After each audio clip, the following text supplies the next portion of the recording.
بینەرانی ئازیزی کورسات نیوز سڵاوتان لێ بێم کاتتان باش من زریان ڕەحمانم ئەمڕۆ هەواڵابووریەکانتان پێشکەشەکەم سەرەتا ئەمڕۆ یادی 12 ساڵی جینۆسایدی ئێزدیەکانە لە 3 ئابی 2014 دڕندانترین تاوانەکان لەلایەن تاریکپەرستانەوە بەرامبەر بە نەتەوەکەمان ئەنجامدرا هەزاران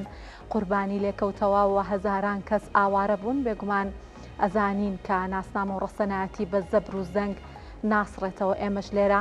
یادی گیانی پیرۆزی گیانبەخت کردووان بەرزڕا ئەگرین داوای دادپەروەری ئەکەین بۆ بەجێماوان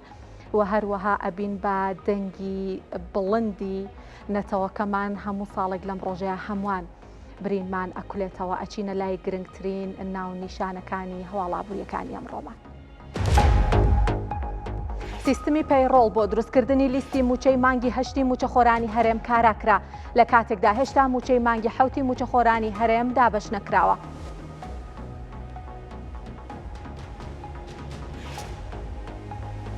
بەهای دینار بەرامبەر بە دۆلار بەردەوامە لە دابەزین بەهۆی هێوربوونی ناوچەکە نرخینەوت دابەزینی بەرچاوی تۆمار کرد.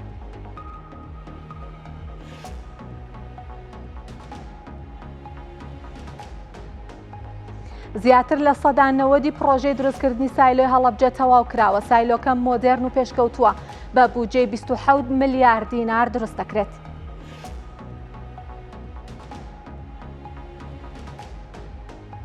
کۆمپانیای نیشتیمانی نەوتی عێراق سۆمۆ بۆ ئەوەی خاوەن کۆمپانیاکان ڕازی بکات لە گەروی هورمزەوە نەوت بار بکەن داشکاندنێکی زۆری بۆ نەوتی بەسڕە ڕاگەیاندووە.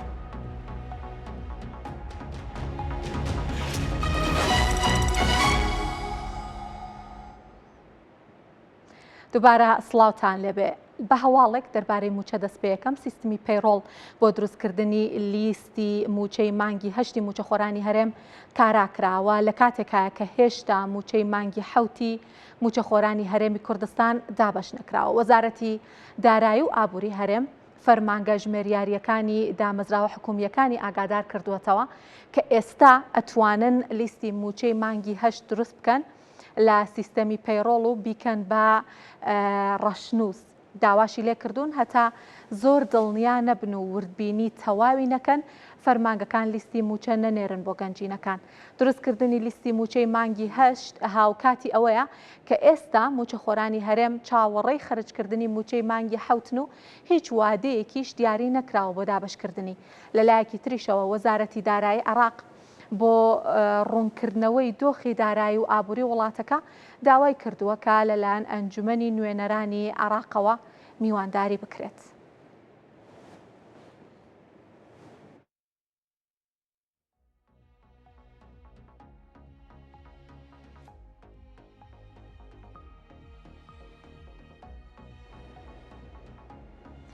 لێرەیە باسی بەهای دینار بەرامبەر بە دراوە سەرەکیەکان ئەەکەم بە 6 دراوە سەرەکیەکە و دواتر ئەچمە لای نرخی هەرچەند هەر لێرە بەراوردیەکەین بە یۆرۆ پاوەن و دۆلار بەڵام باسی تمەن و باسی لیری تورکیشتان بۆکەم دواتریش باسی زێڕوزی و نەوتان بۆکەم ئەمڕۆ بازاڕەکان کراونەوە ڕۆژی ڕابردوو باسم کرد پێشبینیمان کرد کە ئەمڕۆ گۆڕانکاری دروست بێ بە تایبەتی نەوتدا ببەزێ هەر ئەوەش ڕوویدا. ئەوەی کە ئەمڕۆ لە بازاڕەکانی هەرێمی کوردستان هەبوو لە بازاڕەکانی هەرێمی کوردستان ڕوویدا ئەوە بووکە 100 دلار بە 152750 دینار مامەڵی پێوەکرا دینار ئەم ڕۆژ بەرامبەر بە دۆلار دابەزینی بەخۆیەوە بینیوە دۆخی ناوچەکە ئەو هەواڵانە کە هەن دەربارەی دۆخی دارایی و ئابووری عێراق ئەوەی کە عێراق ڕوبەڕووی کورتێنانی گەورە بووەتەوە ئەوەی کە لە فرۆشتنی نەوتەکەی ڕوبەڕووی ئاستەنگ بووەتەوە هەواڵ هەیە کە بۆ ئەوەی کە بتوانێت بەردەوام بێت لە فرۆشتنی نەوتەکەی لە گەروی هورمزەوە داشکاندنی گەورەی کردو بۆ نەوتەکەی پێشتر ئێران هیچ ڕکابەرێکی نەبوو. ئێران و رووسیا بۆ داشکاندنی نەوتەکەیان داشکاندنی زۆریانە کردووە بۆ هۆکارش چین بوو بە گەورەترین کڕیاری نەوتی ئێران بەڵام لە ئێستاە عێراق لە بەرەوەی کە پێویستیەتی نەوتەکەی بفرۆشێ و لە بەرەوەی کە کۆمپانیاکان ڕازی بن نەوتەکەی لە گەروی هورمزەوە بار بکەن و بیگوازنەوە ناچار بوو هەتاوەکو نزیکەی 30 دلار بۆ هەر بەرمیلێک داشکاندم بکە وەکووتم لە بەرەوەی کە پشتی بە ئابووریە نەوتیەکەی بەستۆ پشتی بە هەناردەی نەوت بەستۆ ناچارامە بکات. هەمووم هۆکارانە ئەم بارودۆخە خراپە کە ئێستا لە ناوچەکە و لە عێراقیش هەیە بۆتە هۆکار بۆەوەی کە هەندێک بەهای دینار بەرامبەر بە دۆلار دابەزەوە لە کاتێکا کە ماوەی ڕابردوو بەرزبوونەوەی باشی بخۆیەوە بینی. 100 پاوەند لە هەرێمی کوردستان بە 203,150 دینار مامەڵی پێوەکرا ئەمڕۆ، 100 یۆرۆ بە 174,400 دینار بوو. هەروەها 100 دلار بە 19,220,000 تمەن مامەڵی پێوەکرا. بارودۆخی تمەن هێشتا تەنانەت هێشتا کە دانوستان هەیە ڕای ئەگەێنن ئەڵێن دانوستان هەیە تمەن بارودۆخی باش نییە لەبەرەوەی کە چاوەڕێکرێ بزانێت کە ئایا بەڕاستی بە پراکتیکی دانوستانێک ڕوئەیە یان ناوە بێ بزانین کەچی بەسەر تمەندە تمەن بەرگریەکەی ئەوەندە زۆر بووە کە ئیتر هەر هەواڵێک بێک سەر کاریگەری دروست ناکات چاوەڕێی دەرەنجام بکات و هەروە 100 لیرەی تورکیش بە 3,213 دینار مامەڵی پێوەکرا. جا پێشەوەی بچمە لای زێڕوزی و نەوت ئەمەوێ باسی هەرێمی کوردستان بکەین و باسی دینار بکەین کە وەکوتم دابەزیوە لە ماوەی 2-3 ڕۆژی ڕابردووە بەهای دینار بەرامبەر بە دۆلار هەر دابەزینی تۆمار کردو. دابەزینەکە زۆر گەورە و ترسناک نەبووە، بەڵام بە هەر حاڵ ئەم دابەزینە ڕوویداوە بۆیە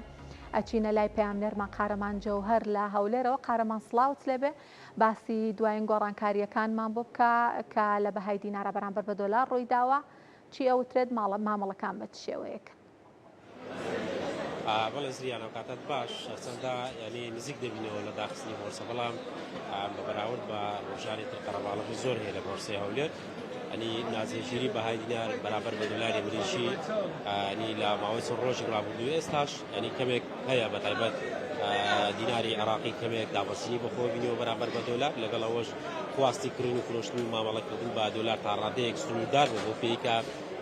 ئەم نازێژیریە هەر کاتێک کە ڕوو دەداتن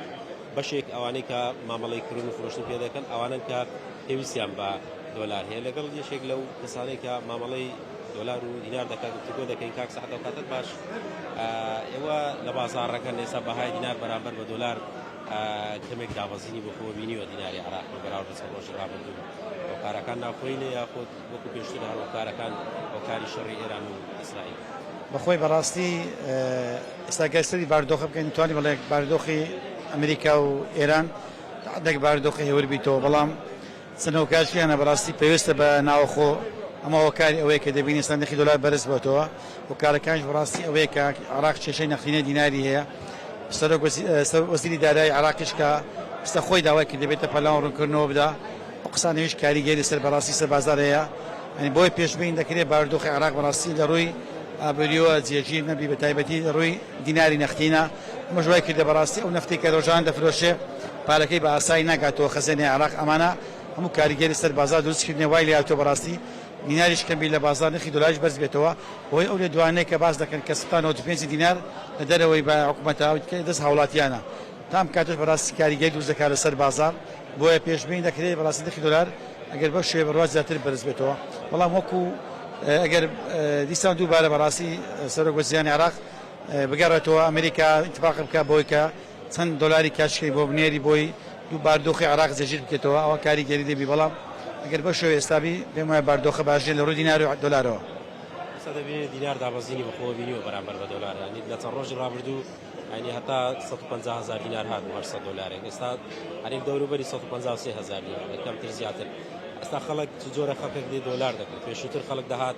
پارێکی زۆری دەکڕی بۆی کەوا قانجازەکە لە کاتی بەرزبوونەوە ئەو مامەڵەی هەرماوە. ئێستا خۆی بەڕاستی زیاتر بازارە توجاریاتی بازرگانەکان زیاتر دۆلار دەکڕن لەبەرەوەی دەبینی بۆ بازرگانیکردن چەندە ئەگەر بارودۆخی سەیریکەین بازرگانیەکە تەعادەک سست بووە، بەڵام ئەو کاتێ بەڕاستی هەر کاتێک بەتەسی لەسەر دینار هەبی بەڕاستی خوارد دۆلار زیاد دەبی لەبەوەی دینارەکە دەست هاوڵاتیە بۆیە دەکرێت هەموو کات بەڕاستی دۆلار لە مەترسی دابی لە گران بووندا. گەرم دیناری هەبە دەست حکومەت بایە و ڕێژێ بەرا پێچەوانەکەی بایە پێم وایە کاریگەری دەبوو، بەڵام دینار لە بازار وجود هەیە لە دەروی بازار لە دەروی حکومەتە بۆی هەر کاتێک جێبیستی بەڕاستی قسەیەک یان وتەیەک کاریگەری سەر بازار دروست دەکات. ئەمان هەموو هۆکارن کە نرخی دۆلار بەرز بێتەوە. بێترێن نرخی دۆلار بە چەندە وتومەنیش دەبینین لێرە تمەنێکی زۆر هەڵدراوەتەوە دیواری پێ بکە. بەڵام بەڕاستی دۆلار ئێستا ئەو دقەیەکە ئێمە لێکوانینە 153,050 دینارەکان بازار داخرا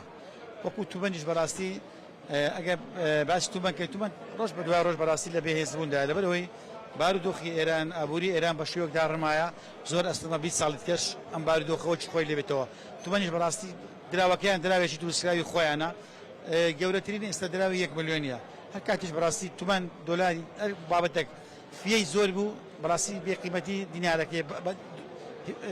عمولەکەیە ساش کە دەبینی بەڕاستی یەک فێ 1 میلیۆن دیناری معناوەیە باردۆخە بەڕاستی باردۆخی زۆر خراپە عاليا تقريبا 19 مليون دينار ونقدي كاش تزيكي 16 مليون نيو والله زري انا ويكا او ما مالك كاري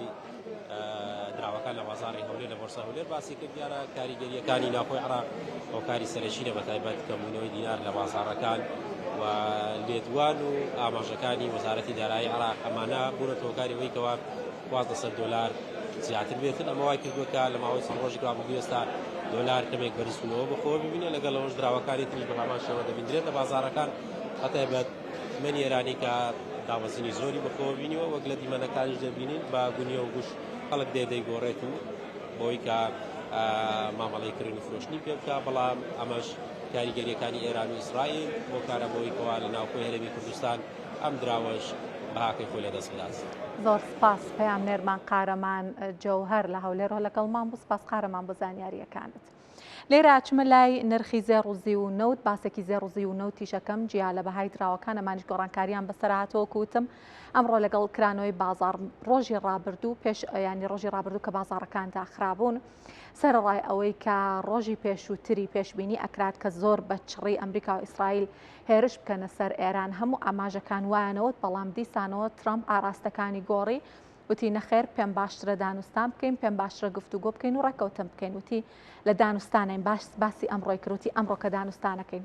و ئەمانە هەمووی هۆکار بوون بۆ ئەوەی کە بازاڕی زێڕ هەندێک بەرزبوونەوە بەخۆیەوە ببینێت بۆچی زێڕ بەرزە بێتەوە لەگەڵەوەی کە مەترسی جەنگەکە ڕەویەوە لە بەرەوەی کە پێشبینی ئەکرێت کە ئاراستەی بازاڕی نەوت ئاسایی ببێتەوە و بازاڕی وزا هێوربوونەوە بەخۆی ببینێت بۆیە پێشبینیەکان بۆ هەڵاوسان کەم ئەبنەوە وامانە هەمووی هۆکارم بۆ بەرزبوونەوەی نرخی زێڕ بۆیە وەکوتم بەرز بووە لە کاتی کرانەوەی بازار لە کاتی ئامادەکردنیم هەواڵەشە هەر ئۆنسەیەک زێڕ بە 4050 دلار مامەڵی پێوەکرا کیلۆگرامێک زێڕ بە 1248 دلار بوو یەک لیرەی زێڕ بە 858 دلار مامەڵی پێوەکرا زێڕی ئەیارە 18 بە 747 دینار ئەیارە 21 بە 871 دینار و ئەیارە 22 بە 912 دینار مامەڵی پێوەکرا نرخی ئەیارەکان لە هەرێمی کوردستان جگەلەوەکە نرخی ئۆنسە کاریگەری لەسەر دروستەکە ئەگەر ئۆنسە بەرز بێتەوە ئەویش بەرزە بێتەوە ئەم دابەزینی دینارەش هەندێک کاریگەری دروستەکە کە دینار دابەزێ دیسان کاریگەری لەسەر گرانبوونی زێڕ لەسەر گرانبوونی ئەیارەکان دروستەکات ئۆنسەیەک زیو لە بازاڕەکانی جیهان بە 57 دلار و 52 سنت بوو زیو هەر زۆر دابەزی بە ڕێژەی دابەزینەکەی بەرچاو بوو هۆکارەکە شێوەیە کە لە پیشەسازی جیهان بەهۆی جەنگەکەەوە هەندێک خاوبوونەوەی بەخۆیەوە بینیوە ئەو مامەڵانە و بازرگانیانە کە لە ڕێگەروی هورمزەوە ئەکرا خاو بووەتەوە و ئەمانە بوون بە هۆکار بۆ ئەوەی کە خواست لەسەر زی و کەم ببێت و ئەمە یاسای بازاڕەکە خواست کەم بووەوە ئیتر بێگومان کاریگەری لەسەر نرخ دروستەکە کیلۆگرامێک زیو بە 1849 دلار بوو زیوی مەرمەڕە لە هەرێمی کوردستان بە 1868 دلار مامەڵی پێوەکرا زیوی پاڵمیش بە 1872 دلار بوو با بچینە لای نەوت کە گرنگترین بەرهەمی هەموو جیهانە لەم ڕۆیاوە یەکێکە لەو بەرهەمانە کە زۆرترین کاریگەری جەنگەکەی لەسرە ئەمڕۆکە نەوت وەکو ڕۆژی ڕابردووش باسم لێوە کردبوو پێشبینیم کردبوو دابەزینی بەخۆیەوە بینی بۆچی لەبەرەوەی کە بێگومان قسە لە دانوستان هەیە ئەمڕۆ لە نێوان واشنگتن و تاران ئەمریکا ترامپ بەڵێ ئەمڕۆ دانوستانەکەین هەرچەندوە کە هەموو جارێک بەرپرسانی ئێران ڕەتی ئەکەنەوە وتەبێژی وەزارەتی دەرەوە هەروەها عراقچی خۆی ڕەتی کردوێتەوە کە هەتا ئەم دقەیە دانوستان هەبێت لە نێوانیانە بەڵام ترامپ زۆر سەروتر لە دانوستانیش قساکاڵێ نەک دانوستان هەیە چوارچێوەیەکیشمانتاناوە بۆ چارەسەرکردنی کێشەی گەروی هورمزۆ هەموو ئەمانە بوونە هۆیەوەی کە نەوتدا ببەزێت نەوتی برنت بەرمیلێکی لە کاتی ئامادەکردنی ئەم هەواڵە بە 83 دلار بوو نەوتی تەکساس بە 72 دلار و غازی سروشتیش بە 2 دلار و 78 سنت مامەڵەی پێوەکرا ئەمە کۆتا زانیاریمان بوو دەربارەی بەهای دراوەکان و هەروەها زێڕوزی و نەوت لە بازاڕەکانی جیهان جیاواز لەو بابەتە لە چوارقوڕنا شارەوانی چوارقوڕنا 148 پارچە زەوی بەسەر فەرمانبەرانە دابەش کرد کە ئەمە لە کۆی 13 شارەوانی یەکەم شارەوانیە کە دابەشی بکات دا یەکێک لە هاوڵاتیان بەخۆی و هاوسەرەکەی سەر و هەفتا دوو خاڵیان کۆ کردوتۆ یەکەم کەس بوون کە زەویان وەرگرتووە. جا پەیامنێرمان لە چوارقڕنا راپۆرتێکی لەم بارەیەوە بۆ ئامادەکردوین با بینەری بین گەڕێمەوە وڵاتە.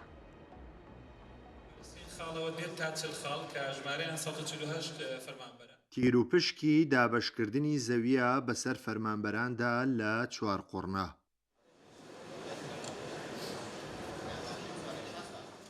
ئیبراهیم ئیسماعیل 36 ساڵە کارمەندی تەندروستیە. بە کۆکردنەوەی 72 خاڵی خۆی و هاوسەرەکەی وەک یەکەم فەرمانبەری سنوورەکە یەکەم پارچە زەوی وەرگرت. دابەشکردنی زەوی لە سنوورەکە ئەو تەواوی فەرمانبەرانی سنوورەکەی دڵخۆش کردووە. 72 خاڵم هەبوو لەگەڵ خێزان هەردووکمان کارمەندی تەندروستینە بە هەردووکمان هێشی 36 ساڵ خزمەتمان هەیە دەکاتە 72 ماوەیەکی زۆر لە چاوەڕوان دەکەین لەخوای بەزیاد بێ ئەوڕۆ زەویمان وەرگرت. سوپاسی دام و دەستگایەکان و سوپاسی ئیدارەی ڕاپەڕین و شارەوانی سواخڕنە و هەموو لایەنە پەیوەنددارەکان دەکەمەوە. زۆر دڵخۆشم بەڕاستی کە توانیان ئومێدێکمان بۆ بگەڕێنەوە ئەگەر لە ئاخیری عمریش بێ هەر باشە ئیستیفادەی زۆری هەیە بۆ منداڵەکانمان و بۆ نەوەی داهاتوومان. دابەشکردنی ئەم زەویانە زۆر گرنگ بۆ خەڵکانێک کە هەتا ئێستا بستێک زەویان نییە لەم کوردستان و یان کرێچینیان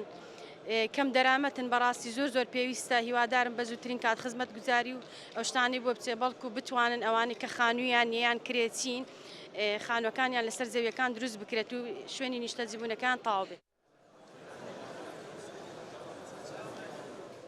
لە سنووری ئیدارەی سەربەخۆی ڕاپەڕین 29,000 فەرمانبەر ناویان بۆ وەرگرتنی زەوی دەرچووە. شارەوانی چوارقڕنا وەک یەکەم شارەوانی سنوورەکە بە شێوازی تیر و پشک لە قۆناغی یەکەمدا 148 پارچە زەوی بەسەر فەرمانبەراندا دابەش کرد. ئێمە بەگشتی لە سنووری ئیدارەی ڕاپەڕین بە شارەوانی ڕانێشەوە نزیک 29,000 فەرمانبەر ناوی گەڕاوەتەوە. 18,000 دەکەوێتە سنووری ئێمە وەکو بەڕێوەبەرایەتی گشتی شارەوانەکان بێزگە لە ڕانێ. ئێمە ئەمڕۆ لە چاخۆڕە دەستمان پێکرد 148 فەرمانبەر کە لە خاڵبەندی بەرزترین خاڵەوە بۆ خاڵی چلدێت دابەش دەکەین و لە شارەوانی حاجیاوە دوو بەیانی بە هەمان شێوە لە خاڵبەندی بەرزترینەوە دێین بۆ خاڵبەندی چل و لە شارەوانەکانی تر بەردەوام دەبین بە هەمان شێوە ئەو شارەوانانی کە زەویان ئامادەیە و لێرەش لە چاخۆڕنەوە لە حاجیاوە لە شارەوانیانش کە زەوی سەرەتا ئەوە دەکەن پرۆسەکە بەردەوام دەبێت تا ئەو کاتی ئاخر زەوی دابەش دەکرێت بەسەر فەرمانبەران. لە کۆی 13 شارەوانی سنوورەکە تا ئێستا تەنیا شارەوانی چوارقڕنا زەوی بەسەر فەرمانبەراندا دابەش کردووە. شارەوانی حاجیاواش لەم هەفتەیەدا زەوی دابەش دەکات. شارەوانیەکانی تریش هەوڵەکانیان بۆ دابەشکردنی زەوی فەرمانبەران بەردەوامە. ساڵانێکی زۆرە ژمارەیەکی زۆری فەرمانبەرانی حکوومەتی هەرێمی کوردستان چاوەڕێی وەرگرتنی پارچەیەک زەوی. ئەمڕۆ شارەوانی چوارقڕنەوە یەکەم شارەوانی سنوورەکە پرۆسەی دابەشکردنی زەوی دەست پێ کرد و خەونی چەند ساڵەی 148 فەرمانبەری بۆ وەرگرتنی زەوی هێنایەتی. خالید ئەحمەد کورسادیس چوارقڕنا. وەک هەموو ئەزانین و وەک لە سەرەتای هەواڵەکانیشەوە باسم کرد ئەمڕۆ یادی 12 ساڵەی جینۆسایدی ئێزدیەکانە ئەمەوێت لێرە بە ژمارە هەندێک داتا دەربارەی ئەم تاوانە گەورەیە بخەمە ڕوو لەبەرەوەی کە جگە لەوەی کە لێکەوتەیەکی زۆری گیانی هەبوو و بێگومان قوربانیەکی زۆری هەبوو. ژمارەیەکی زۆر لە هاوڵاتیان ئاوارە بوون لە شارەکانی هەرێمی کوردستان و لە وڵاتانی تر و هەروەها لە کەمپەکانی هەرێمی کوردستانی ژمارەیەکی زۆر لە هاوڵاتیانی ئێزدین. ئەمەوێ ئەم داتانە ئەمەوێ ئەم زانیاریانە بە ژمارە بگوازمەوە لە جینۆسایدی ئێزدیەکان بێگومان 7,417 کەس ڕفێندران و 3,595 کەس ڕزگار بوون و 2,526 کەس بێسەر و شوێن بوون. ژمارەکان یەکجار گەورن، قوربانیەکان یەکجار زۆرن و بێگومان هەموو ئەمانە جۆرەهای جیاوازی تاوانی دژی مرۆڤایەتیان بەرامبەر ئەنجام درراوە. با بچینە لای داتاکان و ژمارەکانی تر باسی ئاوارەکانیش بکەین. بێگومان ئەوانە کە ڕزگار بوون پێویستیان بە چارەسەری دەرونی بووە. هۆکارەکەشیەوەیە کە وەکو وتم جۆرە جیاوازەکانی تاوانی دژ بە مرۆڤایەتی لەگەڵ ئێزدیەکانی شەنگال ئەنجام درراوە. 1000 کەس سوودمەند بوون لە چارەسەری دەرونی لە دهۆک و 1000 ژنیش ناردراون بۆ ئەڵمانیا بێگومان بۆ هەمان مەبەستوە بۆ مەبەستی چارەسەری دەرونی. 92 گۆڕی بە کۆمەڵ دۆزراونەوە کە ئەم گۆڕە بە کۆمەڵانە ژمارەیەکی زۆر لە هاوڵاتیانی تیابووە و لە کەمپەکانی هەرێمیش کەمپەکانی هەرێمی کوردستان 158,860 قوربان ینی ئاوارە بوو. ئێستا لە کەمپەکانی هەرێمی کوردستانژی من دواتر لە دهۆک باسی یەکێک لەم کەمپانە ئەەکەم کە بزانین بارودۆخیان چۆناوە گوزەرانیان چۆنا بە شێوەیەکن و باسی بێگومان کێشە و ئاستەنگەکانیانەکەین. لە شارەکانی هەرێمی کوردستانیش 1970 کەس لە ئێستاە ئەژین وەکووتم لە دوای جینۆسایدەکە ژمارەیەکی زۆریان ڕویان کردە شارەکانی هەرێمی کوردستان پارێزگاکانی هەرێمی کوردستان کە پارێزراو بوون لەو کاتێ هەتاوکو ئێستاش لە هەرێمی کوردستان ماونەوە 3550 کەسیش پاڵپشتی داراییان وەرگرتووە لە دوای جینۆسایدەکە. جا ئەمە کۆتا زانیاریمان بوو ئەمەوێ بچمە دهۆک پەیامنێرمان هەوار عەلی لە کەمپێکی ئێزدیەکان لەگەڵمانە. هەوار سڵاوت لێبێ پێمان بڵێ کە بارودۆخی هاوڵاتیانمان لەم کەمپا بە شێوەیەکە و بارودۆخی ژیانیان بە شێوەیەکە تا چەند هاوکاریان وەرگرتووە و لە چ بارودۆخێکا بەسەرە بن. بەێ زریان ئەڤروکە ڕژێکە ڕەشە دیروکە هەمی مرۆڤاتیە دەبتایبەتیژی ji bo êzdiyan ku Evrûke saliyada 12 cînosayîdkirina êzdiyan e. Li parêzgeha Duhokê pitiriya û kempên parêzgeha Duhokê awareyên Şingarê ne û ku bêjîn êziyet Şingarê ne 12 salan rastî jî jiyaneka bê xizmetguzarî herwisa kêmkarebî û kêm avî serdat benem di nava wan xwe dayîne bila xwe. Tu başî? Rewşa hewet van 12 salan da çawa bûye. خودی گله که زحمته نه زبستان المزبستان و نه هاوین المهاوینه پارو شامل بنه چادرگاده چلویا خوش بی یعنی چادر بزحمته حتی البن چادرگاده اینه دیم المفرمانه و دیم المسیسی هشته یعنی 12 ساله دیم المسیسی هشته یعنی چلوم عائلات شهیده و بسر بی حاله بسر بی تعبان مهاتی و سر وان كله درداده ومن البن 12 ساله من بن چادرگاده گله که بزحمته براستی حاله ما ای حتی نبیجی بس زحمته. شلای حکومت هەرێمێ بە شلای حکوومەت عێراقی بە جاری کاری بووە وەلەنە حکوومەتە کوردستان و عراقی هاتانەوە 12 ساڵی کتێکی مساعدامان نەکردیان هەقەیەکی مساعدامان کردبا و میشبان چادرا دەرانیبانە من بەگەڕابانە جیوارێمە مەدبێ مەڤەگەرنە جیوارێنمە مەشبان چادرا بەستە ئەم تەعابینە بەتلین یعنی بسەروان کولادەوان نهۆ ئەزوو دزارۆکت خۆینە زلامێ من داعش سیستەیمها هەشت کوشت ئەمریکا چام هەفت مەهبوون وێ کوڕێم 3 سال بوون هەردوو خەلاسکردینە هەتانەوە 12 سال زوو دزارۆکەتنێ ناف زەحمەتە عائلە شەهیدام چادرێکی دەبن هەکە کتێک مساعدا من و زارۆین منەکە و حقوقەکی منە بالعراقیدا ناف زەحمەتە زلام 12 سالە الوەتەنێ خۆدە الدەولەتە خۆدە زلام نازەحین بێ ناف زەحمەتە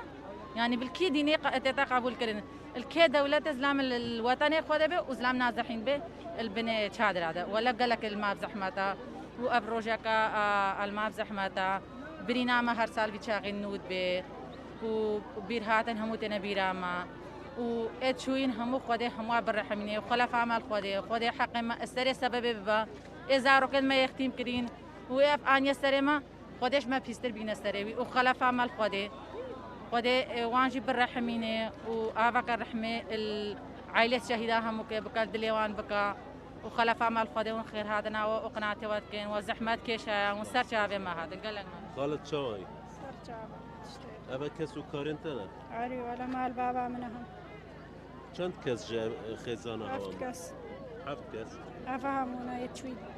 روشا هوا الكامبانيا شوية ودينا باشا قالك بيسا ناقش جمالا هاوینه گرمل بن چادره ده خدا قالك يا بزحمت باش روشا خدمت گزاریت شوية آف کارب شوه هنه خدا كهرب نوف دسي روشا باشا وخدونا باش ويكسر زيده گرم بود و چه هاری کاری بو هوا نایه؟ هاری کاری تشتکش مرا نکرین نه حکومت کردستان و نه عراقی و یکیش مرا نکریه تشتک داخوازین هوا چنه؟ خدا داخوازین ما وگیرنا جیوارید مش بان چادرا و نایلونا خلاص ببین هاگن ها چادرا کیش ما دریایی به امچونا اداره مگوکا و بشین نادن نه هر اداره و تجیه سنا و تجی چادرا و نادنش ئەمان چنە نێبووی ئاخا خۆش نێڤ نایلۆنە دوانە دەریایی هەرچێتر خودێواری کار بەێ زریان هەروەکو دیار یعنی خەڵێک ژنە چاری دماینەت بموا چادراوە 12 ساڵن هەم وەکو ئەوان خۆشی دایە دیارکردن نە خزمەت گوزاری نەهاری کاری نەش لە حکوومەتە عێراقەوە نەژیش لە حکوومەتە هەرێمێ بوان هاتیینەکردن کوپیچێکێ بارێوە سڤک بیت و داخوازەوان یا سەرەکیەوە ڕێک بێتە خوشکردن جارێکەدی بزەورنە شنگارێ. زۆر سپاس پەیام نێرمان هەوار عەلی لە کەمپێکی ئاوارەکانی شەنگال لەگەڵمانە سپاس هەوار دەستخۆشماند و نەبی. ئەچینە هەڵەبجە زیاتر لە 90 پرۆژەی دروستکردنی سایلۆی هەڵەبجە تەواو کراوە. ئەم سایلۆیە سایلۆیەکی مۆدێرنە سایلۆیەکی پێشکەوتووە ئەو بودجەی کە بووی تەرخان کراوە 27 ملیار دینارە بە لەمبارەیەشەوە بینەری راپۆرتێک بین. دروستکردنی سایلۆی هەڵەبجەیە کە پرۆژەیەکی استراتیژیە بۆ دابینکردنی ئاسایشی خۆراک کارەکانی بەرەو کۆتایی دەچێت. ئەم سایلۆیە کە لەسەر ڕووبەری 53 دۆنم زەوی دروست دەکرێت توانای ئەمبارکردنی 40,000 تۆن دانەوێڵەی هەیە. لەناو ئەم پرۆژەیەدا 10 کۆگای گەورە دروست کراون کە دەتوانرێت بەشێکی گرنگ لە مادە خۆراکی و پێویستیەکانی مانگانەی هاوڵاتیانی تێدا هەڵبگیرێت. لە سەدانەوە 25 وەکو ڕێژەی کارەکانمان تەواو کردووە لە ماوەیەکی زۆر کورتە لە ماوەی 2 مانگی ئایندا بڕگە بەشی شارستانیەکان کە ئەکاتە بەشی کۆگاکان و بیناکان بە تەواوەتی کۆتایی پێ و ئیستیلامی بەشی سەرپەرشتیار و حکومەتی ئەەکەین. ئەم پرۆژە استراتیژیە بە بودجەی 27 ملیار دینار جێبەجێ دەکرێت. بڕیارە لە کۆتایی ئەم ساڵدا ڕادەست ئیدارەی پارێزگای هەڵەبجە بکرێت. خۆشبەختانە پرۆژەکەمان لە کۆتا ساتەکانی تەواوبوونیدایە کارەکانی بەباشی بەڕێوە چێ ئەوەی جێگەی خۆشحاڵیە ئیشاڵا بتوانین تا کۆتایی ساڵ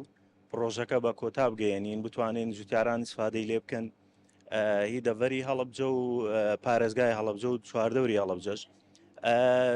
پرۆژەکەمان زۆر بەباشی بەڕێوە چێ بە خۆشحاڵیەوە بژانەوەیکی باشی کوشتتوکاڵی لەم دەڤەرە بەهۆی سایلۆی هەڵەبجەوە بەرپاوێ ئینشاءڵڵا. بۆ ئەوەی پرۆژەکە لایندەدا گرفتی نەبوونی میلاکی نەبێ لە ئێستادا بڕیاری دامەزراندنی ژمارەیەک فەرمانبەری بە شێوەیەکی گرێبەست بۆ دراوە. پرۆژەکەش خزمەتێکی بەرچاو بە جوتیارانی ناوچەکە دەکات. سەڵاح جەمیل، کورسات نیوز، هەڵەبجە.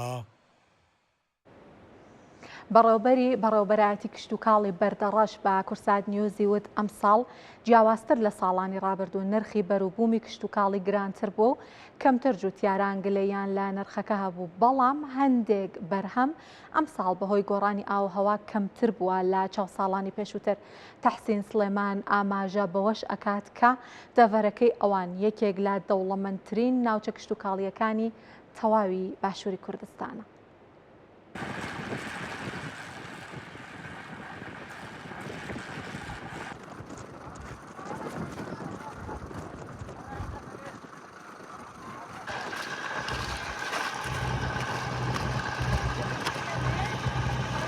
ئەوەژی دولمەیە ئەوەش دولمەوە دولمەی سپیەوە دولمەی زەرە.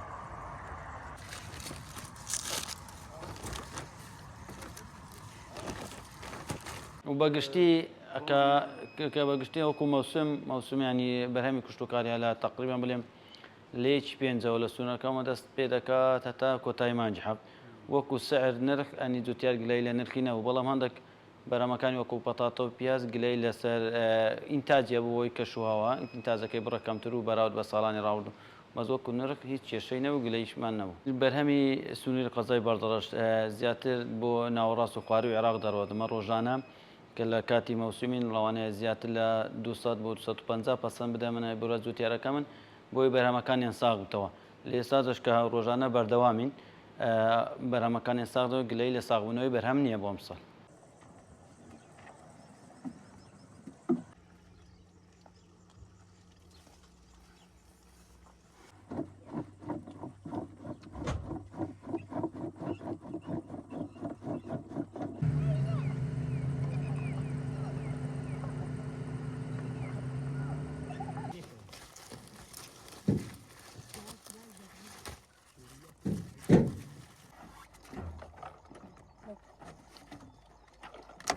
بۆکو ئەساسی بەرهەمەکان پەتاتەیە،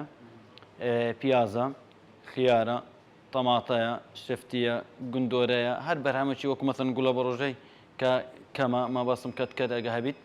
وەکو بەرهەم بەگشتی دەین هەموو بەرهەمەکی ناوخۆ کە بێتە ساغکردنەوە بلە مەوسی هەڵقەندنی پەتاتە مەوسمی هەڵقەندنی پەتاتەیان پیاز ئەگەت و بەری خۆ بدە ئەو دەشتەی هەمووی شوێنەکان دەدینی کە کار تێدا دەکرێت ڕۆژانە ئەگە بلێم زیاتر لە 2000 هەری کار هەبێت دەبیت لەم سنوورانی وەکو کاتی مەوسم.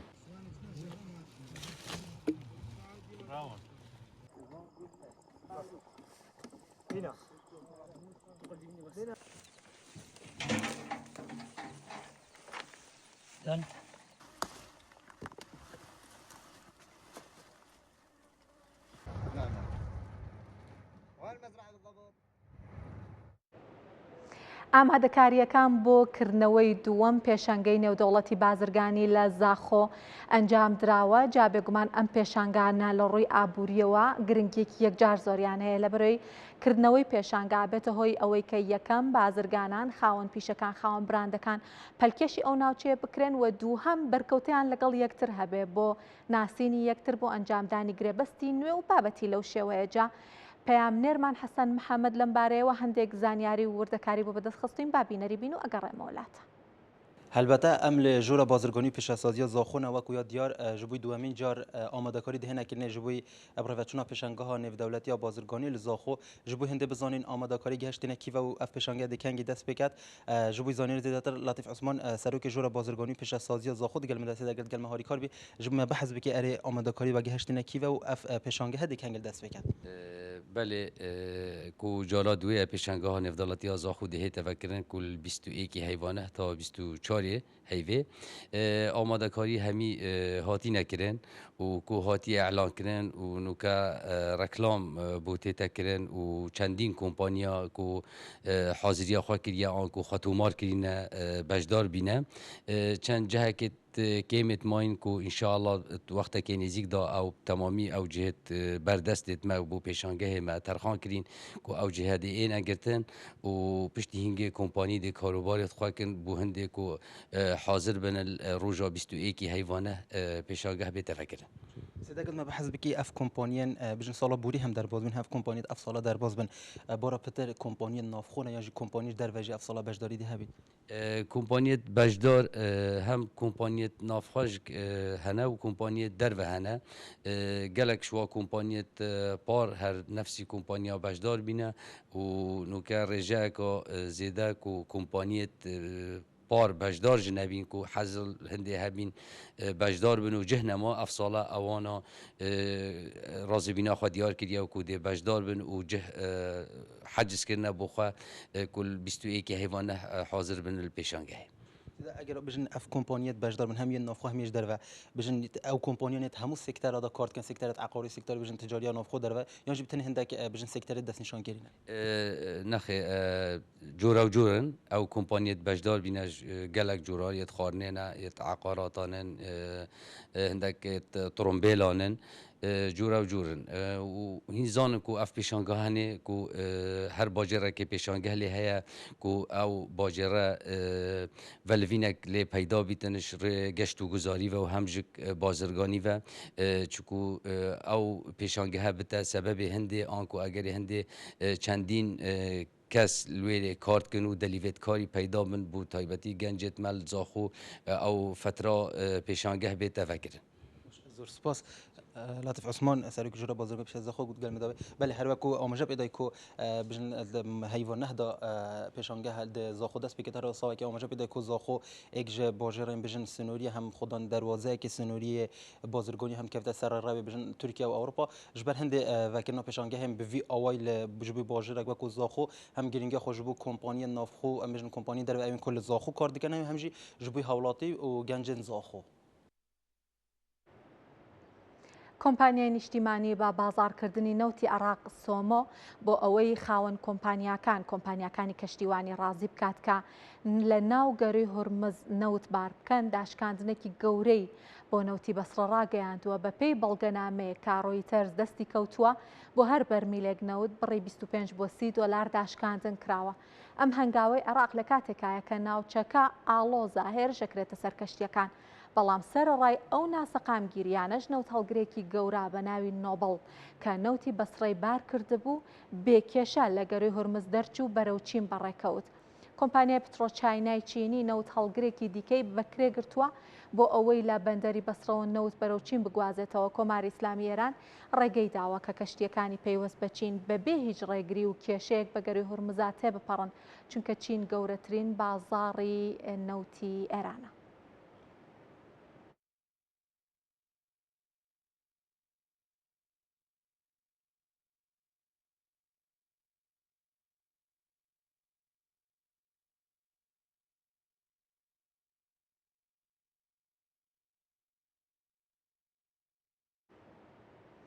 لەو کاتەوەی هاتوچۆی کەشتیەکان لە گەروی هورمزەوە ئاستەنگی تێکەوتووە، سعودیا بەکارهێنانی هێڵی بۆری ڕۆژهەڵات ڕۆژاوا و بابلمەندەبی کردووە بەجێگرەوە. بەڵام بەهۆی هێرشی حوسیەکانەوە گەروی بابلمەندەبیش بۆ کەشتیە سعودیەکان بێمەترسی نییە. بەو هۆیەوە سەرنجی چاودێران چووە بەلای هێڵێکی بۆریە کە 60 ساڵ پێش ئێستا بە هاوکاری ئێران و ئیسرائیل دروستکراوە. ئیسرائیلیش پێشنیاری کردووە کە سعودیا لەو هێڵەوە نەوتەکەی بگەێنێتە ئەوروپا، بەڵام گەورەترین ئاستەنگی ئەم جێگرەوە پەیوەندیەکانی سعودیە و ئیسرائیلە. بەرزبوونەوەی ناسەقامگیریەکان لە ڕۆژهەڵاتی ناوەڕاست و تێکچوونی یاسایشی ڕێڕەوەکانی گواستنەوەی وزە سەرنجی چاودێرانی بەلای پرۆژەیەکی نهێنیدا ڕاکێشاوە کە دەگەڕێتەوە بۆ کاتی پێش شۆڕشی ئێران. ئەو پرۆژەیە بریتیە لە هێڵی بۆری ئیلات ئەشکەلۆن کە نزیکەی 60 ساڵ پێشێستا لەلایەن ئێران و ئیسرائیلەوە دروستکراوە و ئێستا وەک بژاردەیەک بۆ کەمکردنەوەی مەترسیەکانی هەناردەی نەوت بۆ ئەوروپا هاتوۆتەوە بەرباس.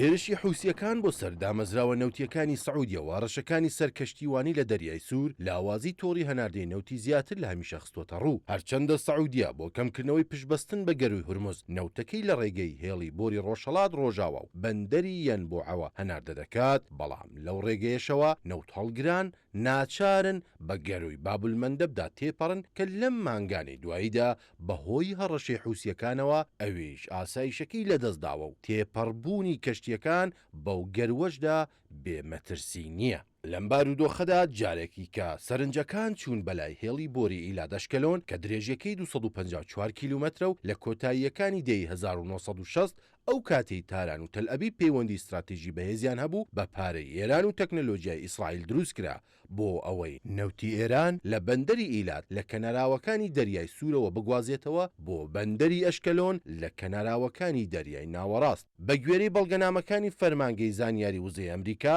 پرۆژەی هێڵی بۆری ئیلات ئەشکەلۆن گرنگیەکی استراتیژی زۆری هەبووە. لە دوای شۆڕشی ئیسلامی ئێرانەوە کە پەیوەندیەکانی تاران و تەلئەبیب بە تەواوەتی پشڕا، ئیسرائیل بە تەواوەتی ئەو ژێرخانەی خستە کۆنتڕۆڵی خۆیەوە. ئێستا بەهۆی بەرزبوونەوەی نیگەرانیەکان دەربارەی گەروی هورمز و بابلمەندەب، هەندێک لە بەرپرسانی ئیسرائیل پێشنیازی ئەوەیان کردووە کە ئەم ڕێڕەوە بۆ گواستنەوەی نەوتی سعودیا بۆ ئەوروپا سووری لێ ببیندرێت. لەم سیناریۆیەدا نەوتی سعودیا دوای گواستنەوە بۆ بەندەری یەنبوع لە ڕێگەی نەوت هەڵگرەوە دەچێتە بەندەری ئیلات و لە ڕێگەی هێڵی بۆری ئیلات ئەشکەلۆن دەنێردرێت بۆ کەناراوەکانی دەریای ناوەڕاست. بەڵام ئەوەی تا چەند ئەم پێشنیارە سەردەگرێت پەیوەستە بە چارەسەری گەورەترین بربەست کە ئەویش بریتیە لە پەیوەندی سیاسی نێوان سعودیا و ئیسرائیل و داهاتووی پەیوەندیەکانیان. ڕەنگە ئەگەر ئەم جەنگە ڕووی نەدایە بە دەگمەن هاوڵاتیان بەرگویان بکەوتایە کە سەردەمانێک ئێران و ئیسرائیل بە هاوکاری یەکتر بەنهێنی بە پارەی ئێران بە هێزی مرۆیی و بە تەکنەلۆژیای ئیسرائیل هێڵێکی بۆریان لە ناو خاکی ئیسرائیللا دروست کردبێ بۆی کە ئێران بتوانێت سوودی لێ بینێ بۆی کە پشت بە وڵاتانی عەرەبی نەبەستە. ئەمە زۆر سەرنج ڕاکێشە. ئێستا ئەم هێڵی بۆریە دووبارە سەرنجی بەلای خۆیان ڕاکێشاوە. منەمەوێ باسی ئەم هێڵەتان بکەم، هەندێک وردەکاریتان پێ بڵێم ئەسڵ بزانین ئەم هاوکاریە لە نێوان ئێران و ئیسرائیل بۆچی کراوە، کە ئەسڵەن ئێران لەکوێیە و ئیسرائیل لەکوێ. ئەم هێڵی بۆریە کە باسیەکەین، هێڵی بۆریەکە کە باسم کرد ئەم هێڵی بۆریە لە ئیلاتەوە بۆ هێڵی بۆری بۆ بەندەری ئەشکەلۆن کە ئەم هێڵی بۆریە تقریباً 254 کیلۆمەترە وەکو وتم بە پارەی ئێران بە تێچۆکانی لەلایەن ئێرانەوە دراوە بە هێزی مرۆیی بە تەکنۆلۆژیای ئیسرائیل دروستکراوە. بۆچی ئەمە دروستکراوە؟ لە ساڵەکانی 1960 دروستکراوە. ئەو کاتە ئێران یەکێک لە گەورە هەناردەکارانی نەوت بووە و لە بەرەوەی کە بتوانێت بە ئاسانی نەوتەکەی لێرەوە لە گەروی هورمزەوە بیهێنێت بیبات وە لە بابلمەندە بۆ ئەو کاتە سوێز داخراوە و نەیتوانیوە نەوتەکەی لە سوێزەوە بگەێنێتە دەریای ناوەڕاست و لەوێ ئەوروپا هاتووە لە بابلمەندە بۆ نەوتەکەی هێناوە بۆ بەندەری ئیلات لە بەندەری ئیلات لە ڕێگەی هێڵیبۆریەوە نەوتەکەی گەیشتووە تا ئەشکەلۆن لەوێوە دیسانەوە بە نەوت هەڵگر هەناردەی کردووە بۆ ئەوروپا جا ئەوترێت تقریبان 100 سنتیمیش بووە گەرمانوێ باسی بۆریەکە بکەین بەڵام ئەم هێڵیبۆریە لە دوای شۆڕشی ئیسلامی ئێران لە دوای کە پەیوەندیەکانی ئیسرائیل و ئێران بە تەواوەتی تێکچوو ئیسرائیل خاوەنددارەتی بۆریەکەی کرد بە تەواوەتی دەستی بەسەراگرت هەرچەندە ئێران سکاڵای تۆمار کرد لە دادگایەک لە سویسرا و دادگاکە ئیسرائیلی بە بڕی 1 ملیار و 100 میلیۆن دلار سزادا کە ئەبێ قەرەبووی ئێران بکاتەوە بەڵام لەبەرەوەی کە ئیسرائیلیش خۆی یاسایەکی هەیە وەکو ئەم یاسای ناوی مامەڵەکردن لەگەڵ وڵاتانی دژبەرە هەتاوەکو ئێستا پێمن نەبوو ئەم پارەی نەداوە بە ئێران ئێستا بابەتی ئەم هێڵیبۆریە چییە؟ بۆچی ئەم هێڵیبۆریە زیندوو بۆتەوە؟ بابەتەکە ئەوەیەکە لە ئێستا کە گەروی هورمز داخراوە سعودیا یەکێک لەو وڵاتانە بوو کە سەرکەوتنێکی باشی هەبوو بۆ دۆزینەوەی جێگرەوە وتوانی بڕێکی زۆر لە نەوتەکەی لە هورمز دەرباس بکە بیهێنێت لێرەیە لە بەندەرێک کە بەندەریەن بۆ ئەی پێ ئەڵێت هەناردەی بکە بە چ شێوەیەک ئەوەی ئەینەرێ بۆ ئاسیا لە بابلمەندە بۆ هەناردەی بکە ئەوەی کە ئەینەرێ بۆ ئەوروپا لە سوێسەوە هەناردەی بکە بەڵام ئەزانین کە ئێستا بەهۆی هێرشی حوسیەکانەوە ئەم ڕێگەیە ئاستەنگی تێکەوتووە ئەوترێت کە وەزیری وزەی ئیسرائیل ئێلی کۆهێن لە قسەکردن و لەگەڵ بەرپرسانی ئەمریکا پێشنیاری کردو و توێتی با ئیسرائیل هێڵێکی با سعودیا یعنی هێڵێکی بۆری 600 کیلۆمەتری بکێشێت بۆ بەندەری ئیلات ئێمە ڕێگەی پێدەین کە لە بەندەری ئیلاتەوە بۆی کە پشت بە سوێز و بابلمەندە بوو ئەم بابەتانە نەبەستێت ئەڵێ لە ئیلاتەوە ڕێگەی پێدەین کە نەوتەکەی بگەێنێتە کەناراوەکانی دەریای ناوەڕاست و لەوێشەوە بۆ ئەوروپا بەڵامەوترێت ئەمە ئاستەنگێکی گەورەی لە بەردەمە ئاستەنگەکەش چییە؟ پەیوەندیەکانی نێوان ئیسرائیل و ئێرانە و ئەم بابەتە بابەتی ئەم هێڵیبۆریە بابەتێکی یەکجار استراتیژی و گرنگە کە لە کاتی خۆیان بەنهێنی لە نێوان ئیسرائیل و ئێراناوەکوتم بە هاوبەشی جێبەجێ کراوە و ئەمە بابەتێکی سەرنجڕاکێش بوو کە ئێستا بێگومان لایەن ئابووری ناسان و چاودێرانەوە سەرنجی خراوەتە سەر. جارێکی تر ئەمریکا و ئێران ڕێگەی دیپلۆماسییان گرتووەتە بەر ئێستا گەروی هورمزێکێکە لە گرنگترین خاڵە ناکۆکەکان. ئێران ئەڵێت دانوستانەکانی تاران و مەسقەت دەربارەی گەروی هورمز لە قۆناغی کۆتاییایە و گەیشتن بە لێک تێگەیشتنی کۆتایی نزیکە بەڵام دانوستانەکان دەربارەی خستنە ڕووی ڕێڕەوێکی نوێیە نەکرانە و داخرانی گەروی هورمز. ترامپیش ئەڵێت ڕۆژی دووشەمەواتە ئەمڕۆ دانوستانەکان دەست پێیەکەن ئەڵێ چوارچێوەیەکیش بۆ لێک تێگەیشتن دەربارەی گەروی هورمز داڕێژراوە.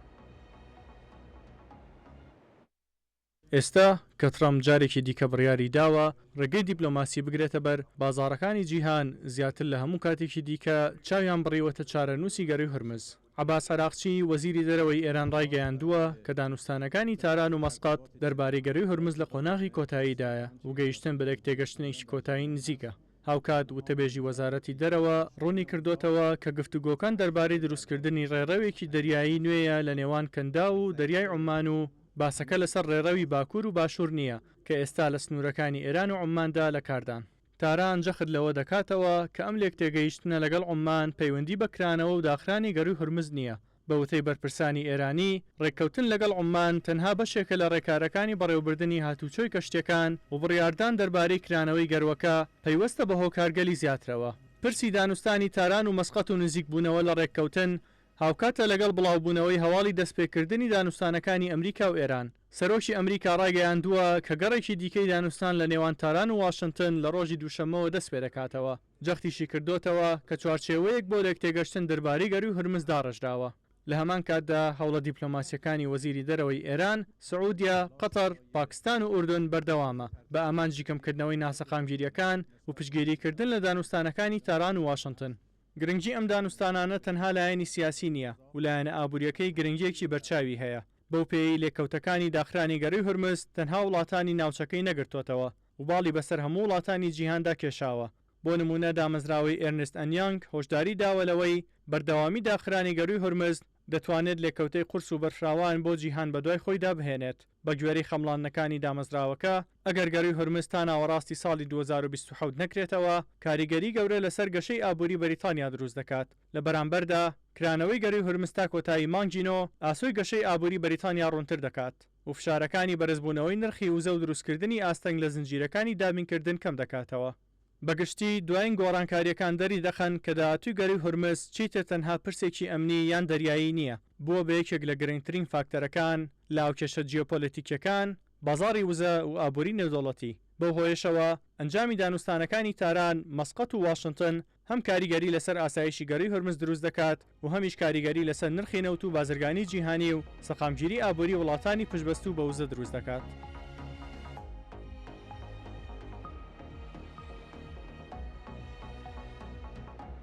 هەواڵابووریەکانم پێشکەشکردن سپاس کە بینەرمان بوون و ماڵاوە.